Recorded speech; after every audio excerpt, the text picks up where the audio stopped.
بسم اللہ الرحمن الرحیم۔ السلام علیکم دوستو، ویلکم کرتا ہوں عمران آفیشیل نیوز میں۔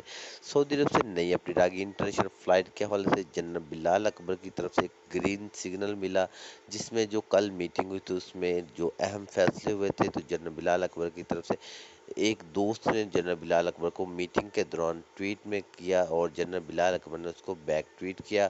اس سے یہی بولا کہ اگر جنرل صاحب اگر فلائٹ اوپننگ نہیں ہو رہی تو ہم دوسرے ممالک سے کوارنٹائن کر کے سعودی عرب آ جائیں، نہیں تو ہمیں کنفرم ڈیٹ بتا دیں کہ ہم سعودی عرب آ جائیں تو اپنے کام پر چلے جائیں۔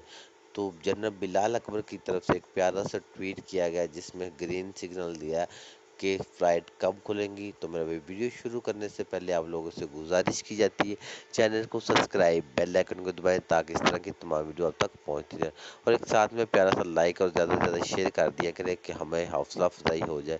تو جنرل بلال اکبر کی طرف سے یہ بولا گیا میرا بھائی، اگر آپ کو زیادہ مجبوری ہے تو آپ دوسرے ممالک سے آ سکتے ہیں کوارنٹائن کر کے، نہیں تو میرے جو حساب میں آپ کچھ دن رک جائیں، ہو سکتا ہے کہ 3-4 دن کے اندر اندر فلائٹ بحال ہو جائے۔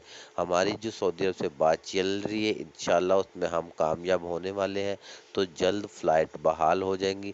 اگر آپ کو زیادہ تر مجبوری ہے تو پھر آپ دوسرے ممالک سے آ سکتے ہیں، نہیں تو میری جو رائے ہے ابھی تک آپ صبر کر کے بیٹھے رہیں، 1 ہفتہ یا 10 دن سے پہلے پہلے فلائٹ اوپن ہو جائیں گی۔